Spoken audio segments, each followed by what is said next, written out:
Good afternoon, everyone. Thank you for coming today. I apologize for the delay. I was once again with the president. He and I were both reviewing the newly released surveillance footage from FBI in the Savannah Guthrie case on just this heartbreaking situation with respect to her mother.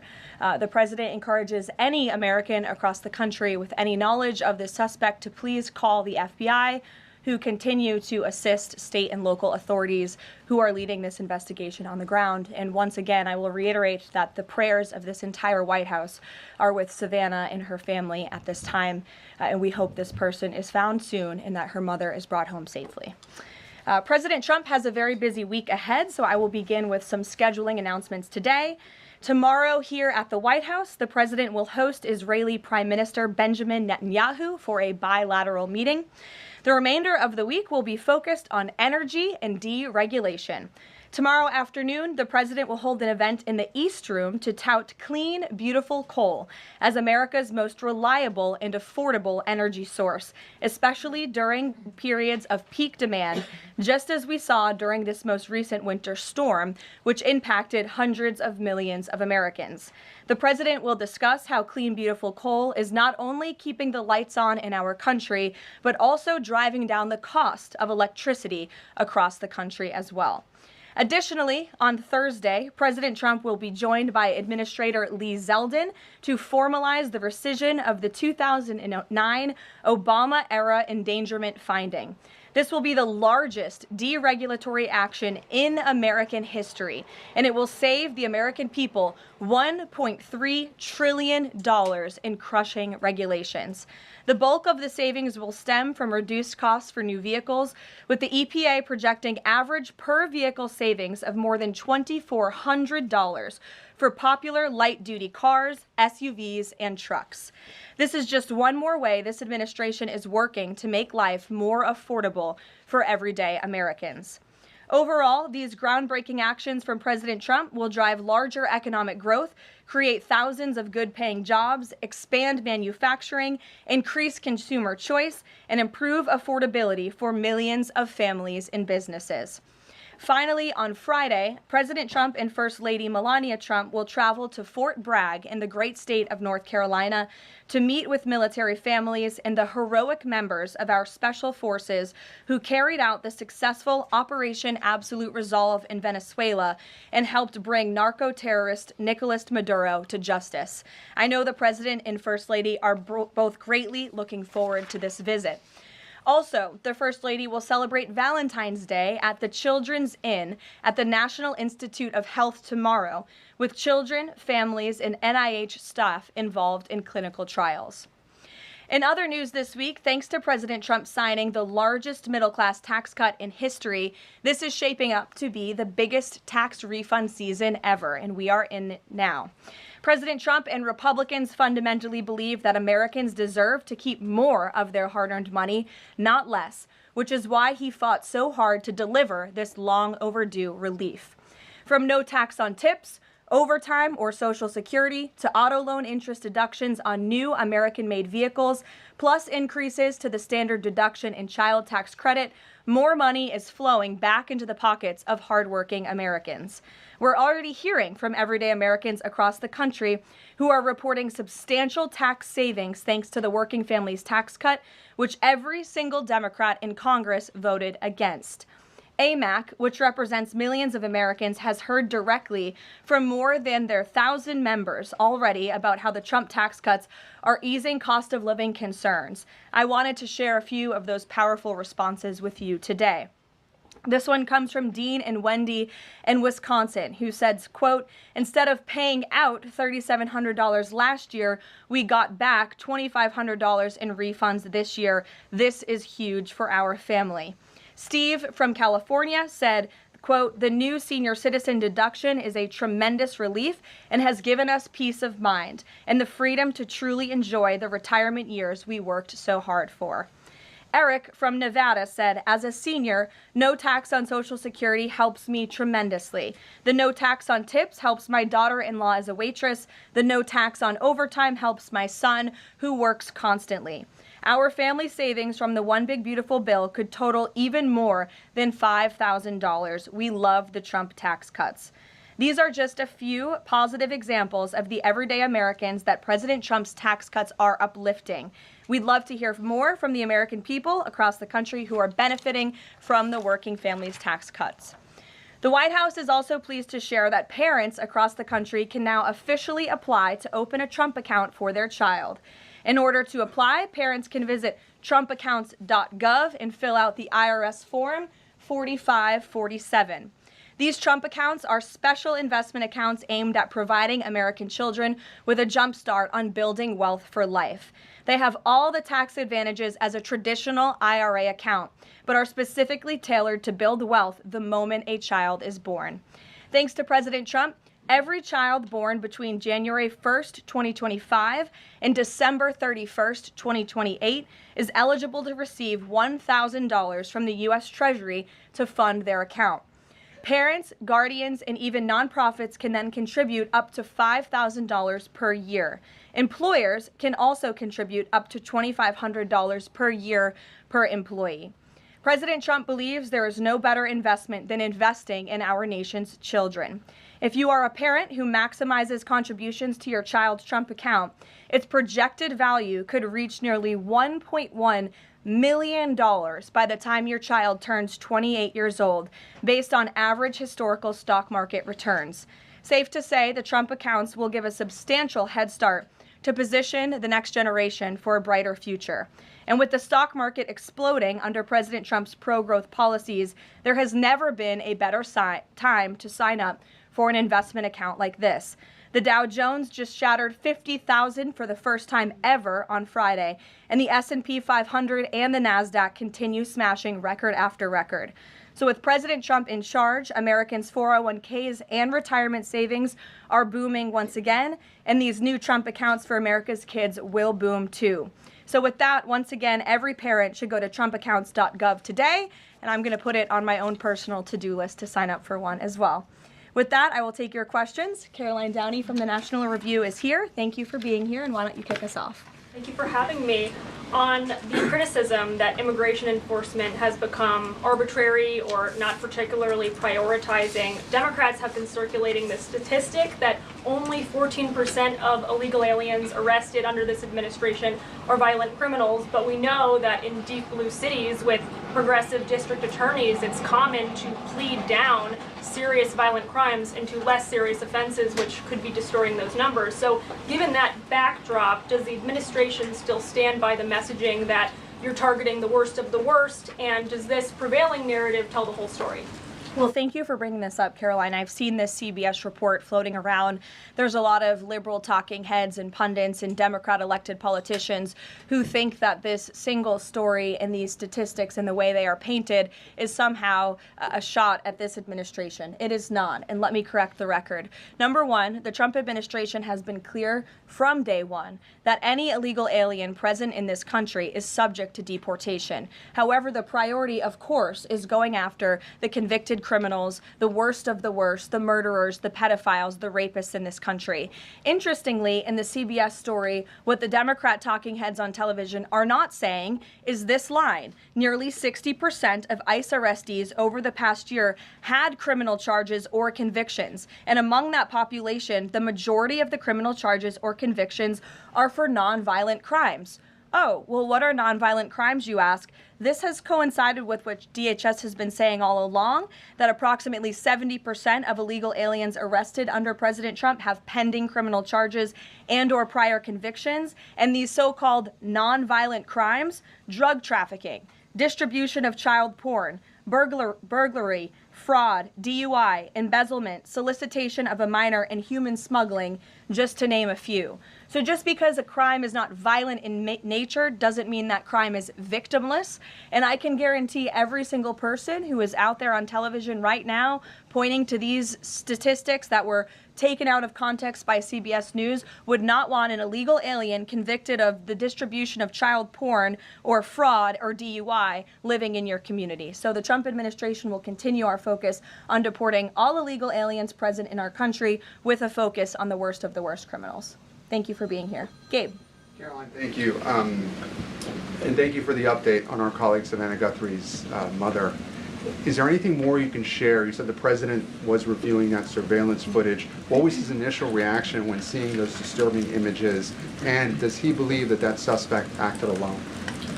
I haven't talked to him specifically about the second point on whether the suspect acted alone or not, so I don't want to weigh in on the president's thinking on that. His initial reaction, of course, as all Americans, is just pure disgust. And again, it's heartbreaking to see now this footage really bring to life a story we've all been reading about. And again, we're just praying for the safety of Nancy Guthrie and that she will return home soon. And the president directed me to please encourage all Americans with any information to call the FBI, and we hope that this case will come to a positive resolution as soon as possible. We, of course, have a lot to talk about in a completely separate topic. I was hoping you can clarify something that's come up over the last several days, again, regarding a separate topic in the Epstein files. According to newly released files, the president had a conversation with the Palm Beach police chief in the early 2000s, according to the police chief in 2019. The president has gone on record before, and he's told reporters that he said that that he had no idea about Jeffrey Epstein's crimes. During this conversation with the police chief, however, he did say, according to this recounting of it, that thank goodness you're stopping him. He also called Karoline Maxwell evil. So my two questions are, did that conversation with the Palm Beach police chief happen? And can you explain the discrepancy? What I will say is that the president has always remained consistent and that he kicked Jeffrey Epstein out of his club at Mar-a-Lago because, frankly, Jeffrey Epstein was a creep. And unlike many other people who are named in these files, President Trump cut off his relationship with Jeffrey Epstein and was honest and transparent about that for years and years. And so I think what the president has said all along has always remained true.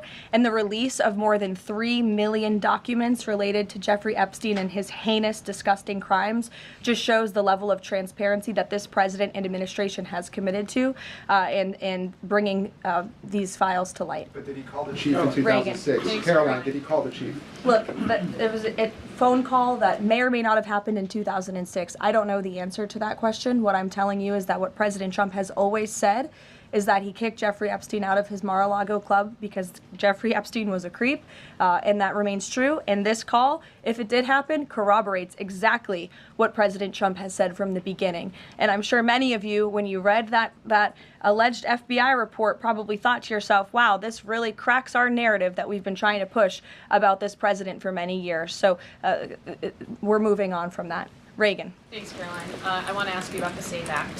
NBC reported that there's some hesitation among House Republicans on adding absentee ballot restrictions into the SAVE Act.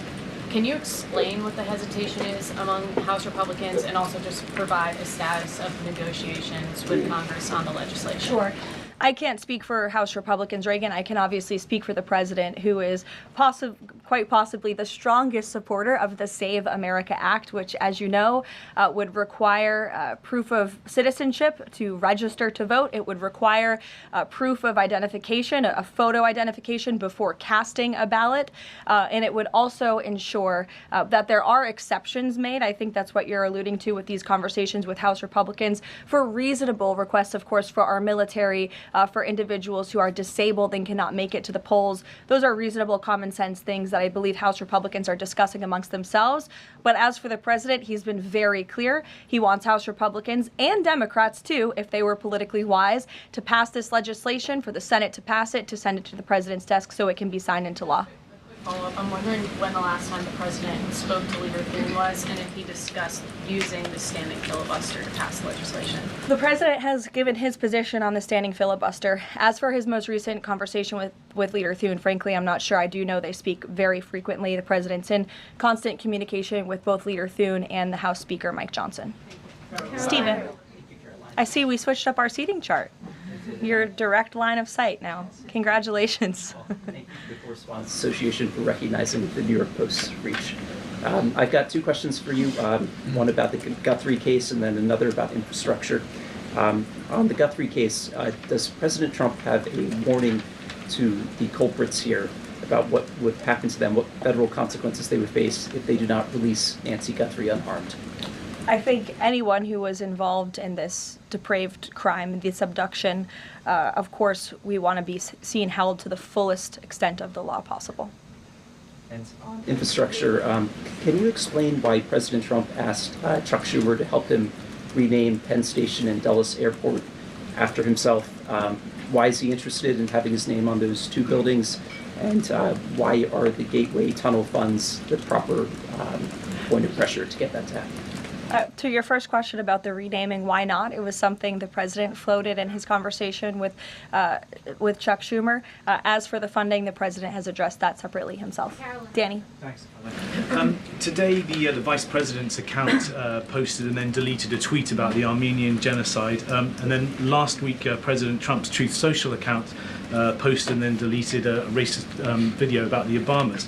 And the White House again blamed that on a staffer. I wanted to ask you, does the White House have a social media problem at the moment? Do you have an auto-posting problem that's leading to these mistakes? No. As for the Armenian tweet that you're referring to, I would just refer you back to the White House's message that was issued on Armenian Remembrance Day, and there's been no change of policy at this time. Mary? Thanks, Caroline. When the president goes to Beijing in the spring, does he have plans to try and advocate on behalf of Jimmy Lai, who was just sentenced to 20 years yesterday? This is something I've heard the president advocate for both publicly and privately.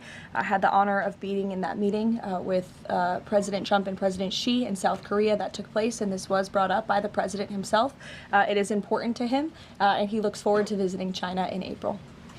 Go ahead. Thanks, Caroline. So some Republican lawmakers from Nebraska have said they're worried that the Argentinian beef executive order will sideline some American ranchers. How will the Trump administration make sure prices go down for consumers without harming those ranchers? Of course. Well, both things can happen at the same time. That's the president's belief.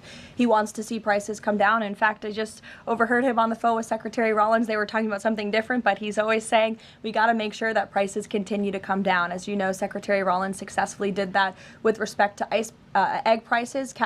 Beef prices are coming down slightly, and the president wants to see that continue.